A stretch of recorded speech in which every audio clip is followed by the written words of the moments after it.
3, verso de número 14.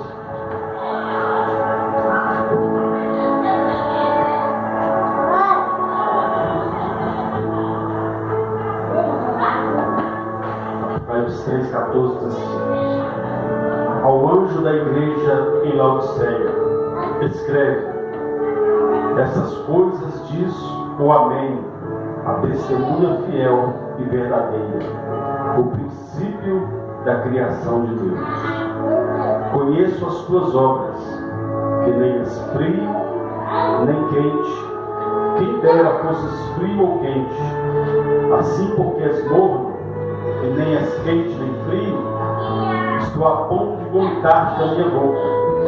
Pois dizes: estou rico e abastado, e não preciso de coisa alguma. Nem sabe que tu és infeliz, sim, miserável, pobre, cego e nu. Aconselho-te de mim como tesouro refinado pelo fogo, para que te enriqueças, vestiduras brancas para te vestires, a fim de que não seja manifesta a vergonha da tua nudez, e colírio para ungir os olhos, a fim de que vejas. Eu repreendo e disciplino a quantos amo. Sê, pois, zeloso e arrepende. Eis que estou à porta e bato. Se alguém ouvir a minha voz e abrir a porta, entrarei em sua casa e cearei com ele, e ele comigo. Ao vencedor darei sentar-se comigo no meu trono, assim como também eu venci e me sentei com meu Pai no seu trono. Quem tem ouvidos, ouça o que o Espírito diz às igrejas. Amém? Feche os seus olhos, pode se sentar.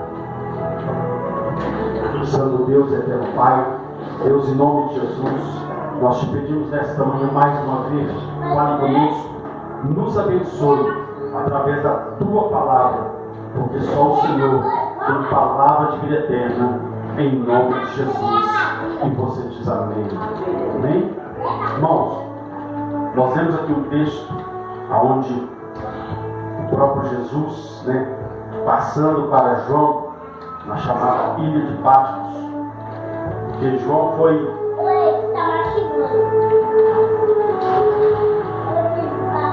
o único apóstolo que não provou a morte, não foi martirizado como os demais. Com Pedro foi crucificado de cabeça para baixo, outros foram decapitados, enfim, tantos homens que foram martirizados por causa do Evangelho, por causa da palavra de Deus. E aqui então João, ele recebendo do Senhor esta revelação do Apocalipse acerca da igreja de Laodiceia, ele estava falando de uma igreja doente. Uma igreja o quê? Doente.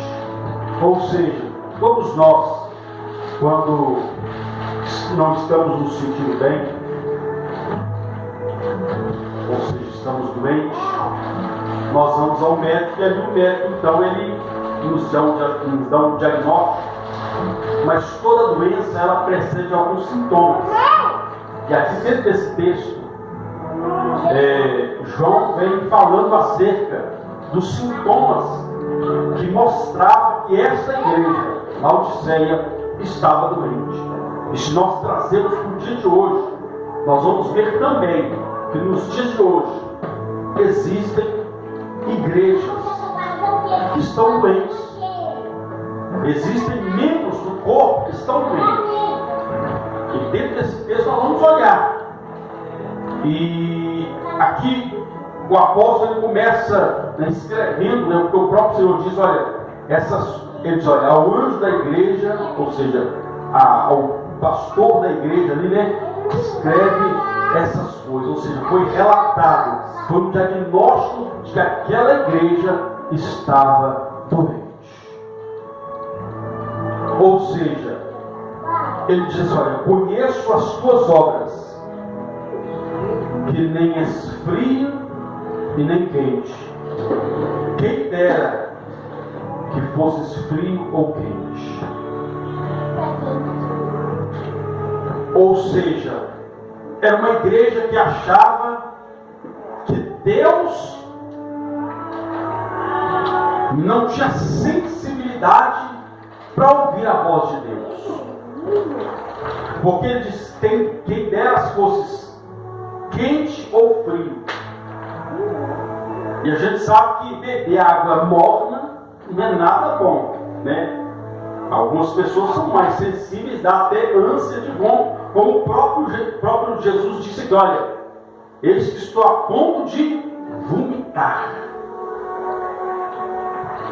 Mas ele disse: olha, quem dera fosses quente ou fosses frio. Por que ele disse isso? Porque uma pessoa fria, ela pode esquentar. Ela pode, ser incendiada pelo próprio Deus. Ou seja, está falando de uma pessoa que não tem nenhum conhecimento de Deus, que não tem nenhuma comunhão com Deus ainda. Mas ele diz: quem desse fosse fria ou fosse quente. Ou seja, está falando também se fosse um crente quente, ou seja, Deus poderia incendiar aquela pessoa através dela. Ela poderia ser um instrumento na mão de Deus para alcançar outras pessoas. Ou seja, era uma igreja que estava estagnada, estava em cima do muro. Era uma igreja que não tinha uma identificação. Era uma igreja que, enfim, tanto fazia a água correr como para cima, quanto para baixo, estava bom. Ou seja, não podemos ser uma igreja acomodada. Não podemos ser um crente acomodado. Uma pessoa que não se preocupa com a sua vida espiritual. Então essa igreja não se preocupava com a sua vida espiritual. Ela não se preocupava com a sua saúde espiritual.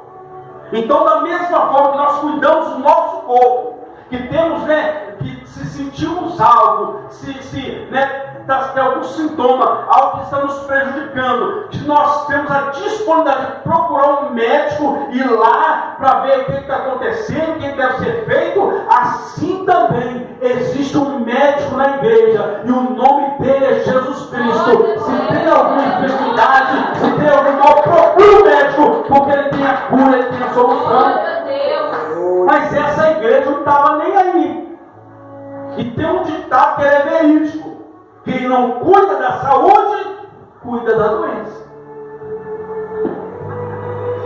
Então nós temos que cuidar da nossa saúde espiritual. Mas essa igreja, ela não se preocupava mais em ouvir a voz de Deus. Ela não se preocupava mais em ter sensibilidade à voz de Deus, a ponto de Deus, o próprio Jesus, falar com João para escrever uma carta a essa igreja. Aí ele continua dizendo: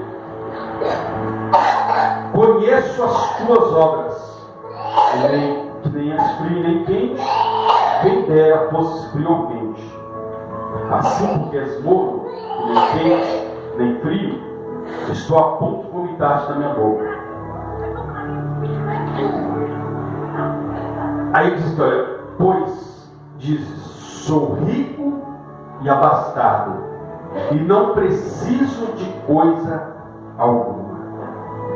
Ou seja, era uma igreja que confia em tudo, confia na sua posição, mas não confia no próprio Deus.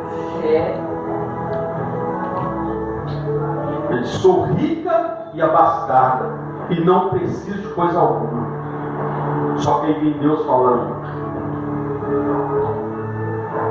e não sabes que és infeliz, miserável, pobre, cega e nu. Ou seja, é uma igreja que não se preocupa em atrair a presença do Senhor. É uma igreja que está preocupada com as coisas materiais. Ele diz: olha, eu tenho riqueza, eu sou abastado, não preciso de coisa nenhuma.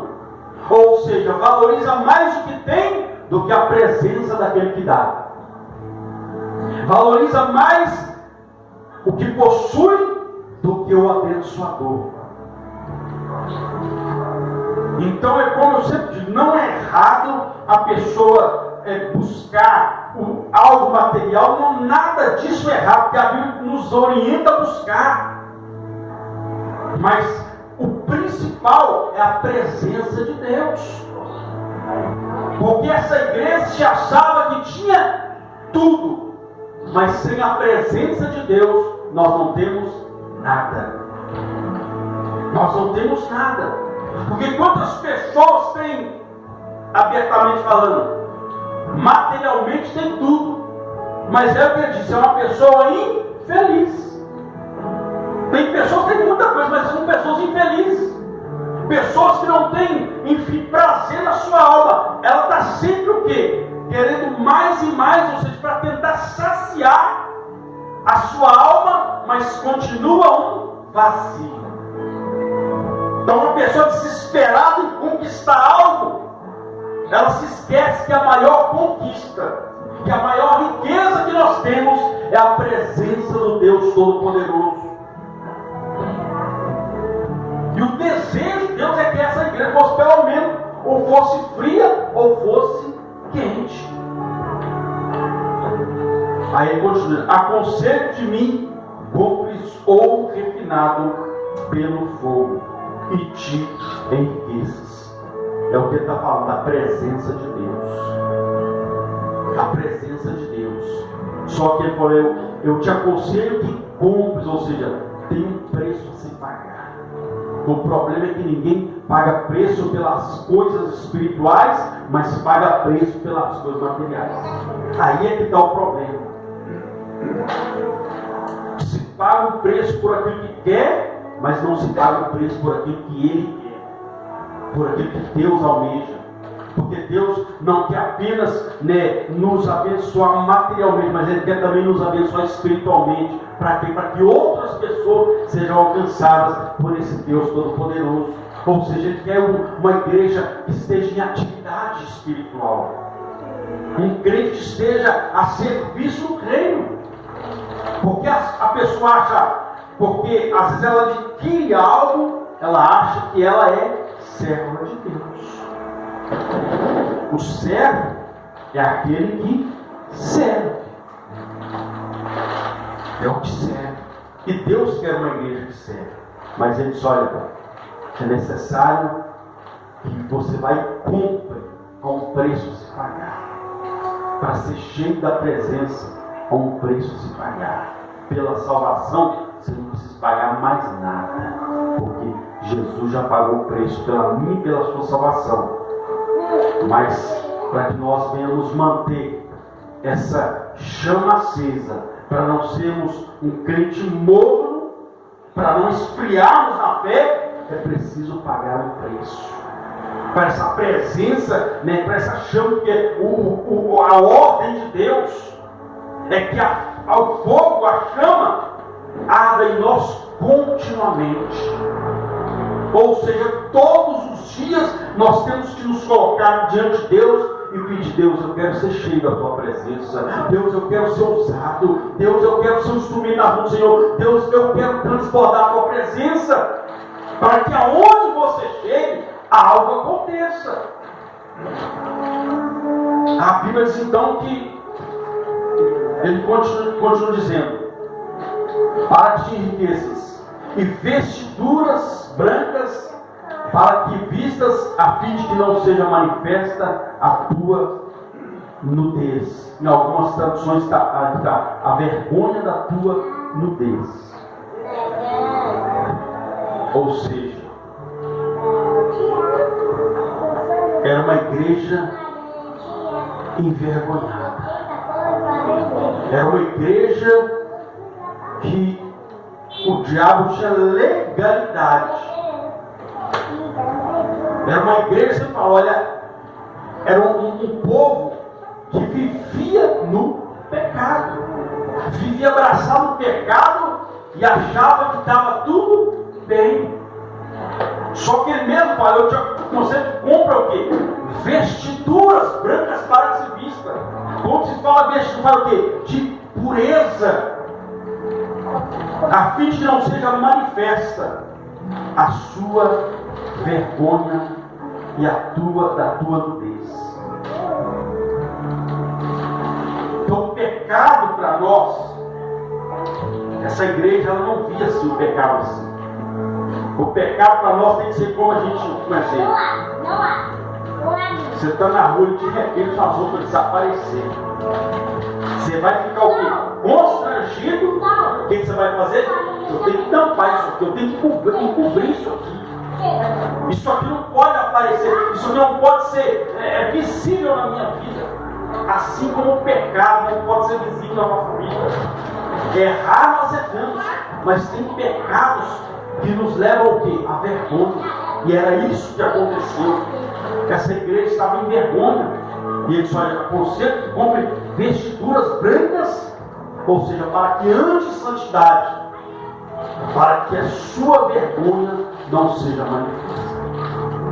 Então nós temos que nos revestir. Por isso que o apóstolo Paulo diz, olha, revestimos no Senhor, revestimos de toda a armadura de Deus, para que possais vos defender no dia mau e fazendo tudo isso permanecer inabalável.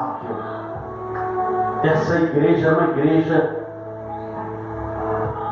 que estava expondo a sua vergonha, uma igreja que não se preocupava com a santidade, não se preocupava com a pureza espiritual.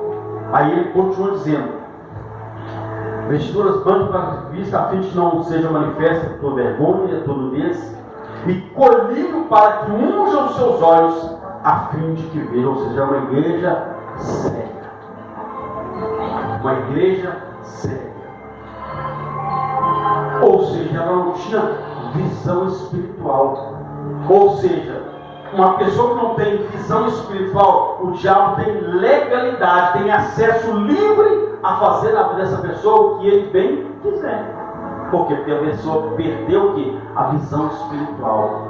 Uma pessoa sem visão espiritual, uma pessoa fisicamente, ela não enxerga, ela precisa de quê? De alguém que a conduza. Que a conduza. E é isso que estava acontecendo com essa igreja. Era uma igreja que não enxergava, não tinha visão das coisas de Deus. E nós temos que ter visão das coisas de Deus. Nós temos que desejar ter visões do reino, das coisas de Deus, daquilo que Deus almeja de nós. Mas uma pessoa cega espiritualmente, para ela, o pecado é normal, para ela, enfim, é aquilo que eu disse. A cegueira espiritual é uma porta para o diabo entrar e fazer o que ele quer. Tanto nós temos que se preocupar com a nossa visão espiritual. Tanto que um dos dons que a Bíblia nos orienta a buscar, né, o apóstolo Paulo até diz que nós temos que buscar os melhores dons, porque os dons todos são em prol do reino, mas tem alguns que são mais visíveis, tem uns que são mais necessários. Um deles é a visão espiritual, discernimento de espírito. Então essa igreja não se preocupava com os dons espirituais, não se preocupava com a sua visão, com a sua, o que as pessoas viam nela, ou seja, para ela estava tudo bem. Para ela, ou seja, estava tudo normal. Só que o próprio Deus estava falando que era uma igreja séria. E eu te aconselho que compre colírios para que os seus olhos vejam. Então, se nós não buscarmos de Deus a visão espiritual, para pedir para o próprio Senhor para a cada dia ungir os nossos olhos, para que nós não venhamos cair na cegueira espiritual. A Bíblia diz que quando Sansão, eles pegaram Sansão, a primeira coisa que fizeram com Sansão foi furar os dois olhos dele. Só que lá atrás o diabo já tinha cegado ele há muito tempo através da Dalila. Então, a pior cegueira é a cegueira espiritual. A pior cegueira é espiritual, porque mesmo com os dois olhos furados, a Bíblia diz que ele entendeu, que ele já tinha perdido a visão espiritual, ele entendeu. A presença de Deus não está mais aqui. A Bíblia diz que ele ora ao Senhor: Senhor, me dá força só mais dessa vez. E a Bíblia diz que ele cego ali, fisicamente, ele destruiu todos os inimigos do povo de Deus. Mas a cegueira dele, a verdadeira cegueira, a maior cegueira é a cegueira espiritual, que foi o que ele perdeu lá atrás, a ponto de ele ter sido feito de passou vergonha como essa igreja, foi feito palhaço, foi feito escravo, enfim. A vergonha dele foi exposta, porque estava cego. Então que a cada dia nós possamos pedir a Deus para que a nossa visão seja purificada, que os nossos olhos sejam purificados, que nós temos uma visão para enxergar aonde está, onde o adversário tem nos pegado. Porque o diabo ele é assim, ele é astuto. Se nós não enxergarmos, que tem pessoas que, estão frente a frente com o diabo e não sabem. Mas tem pessoas ali, é o próprio diabo ali, e a pessoa acha que está, às vezes está se debatendo com o próprio Satanás. Cegueira espiritual. Aí ele diz, olha, eu repreendo e disciplino quantos amo. Ser, pois, zeloso e arrepende. Ou seja, uma igreja que não aceitava a correção, a repreensão. Ou seja, ela não tinha zelo pelas coisas de Deus. O próprio Deus, eu conheço as tuas obras. Deus está falando, muda a trajetória. Eu conheço, o coração, Deus conhece o nosso coração. Mas ele diz, olha, arrepende. Ou seja, há um escape, há uma direção a ser tomada. E a direção é o arrependimento. Aí a Bíblia ele diz, olha, eis que estou à porta e bato. Se alguém ouvir a minha voz, entrarei em sua casa e cearei com ele e ele comigo. Só bate na porta quem está do lado de fora. Já uma pessoa do lado de dentro bater a porta, abra a porta, você já está dentro, você vai ver. Não, só bate na porta quem está do lado de fora. Então essa igreja, ela não se preocupava com o próprio Deus. E era uma igreja que colocou Jesus para fora. E se nós não vigiarmos, nós acabamos de fazer isso. Nós colocamos Jesus para fora. Como é que eu coloco Jesus para fora da minha casa, pastor? É quando eu não oro mais. É quando eu não me consagro mais. É quando eu não medito mais na palavra de Deus. É quando nem louvor eu escuto na minha casa. Eu só coloco coisa que não presta e por aí vai. É quando eu só coloco o salmista, não porei coisas más diante dos meus olhos. É justamente isso que essa igreja está fazendo. É uma igreja que coloca Jesus para fora. Ou seja, tudo do mundo entra na casa dela, mas de Deus, nada. Aí Jesus disse, olha, eis que estou à porta e bato. Se ouvir a minha voz e abrir a porta, eu vou entrar. Ou seja, eu só vou entrar quando você deixar. Querer entrar, eu estou querendo, eu estou batendo na porta. Mas a decisão de abrir a porta para mim entrar é sua. É da igreja. Então, se nós olharmos mediante o que a Bíblia nos mostra, eu digo no geral, tem muitas igrejas que já botaram Jesus para fora e acham que ele está lá dentro. Ele disse, se abrir a porta eu entrarei e cearei. Cearei fala o quê? Você está na mesa, fala de comunhão. É a comunhão que o Senhor quer ter com a sua igreja. Então essa igreja não se preocupava em ter comunhão com Deus. Então ela o quê? Botou Jesus para fora. E se nós não vigiarmos, a gente cai nessa besteira de botar Jesus para fora. Deixar tudo na nossa casa acontecer. E Jesus está lá, eu quero entrar, eu quero fazer a obra, eu quero mudar a sua vida, eu quero te abençoar, mas a gente sempre o quê? Não. Então Jesus tem esse stop. Ouça a voz, se ouvir a minha voz, meu próprio Deus dá um recado para a igreja. Quando ouvires a voz do Senhor teu Deus, não endureça o vosso coração.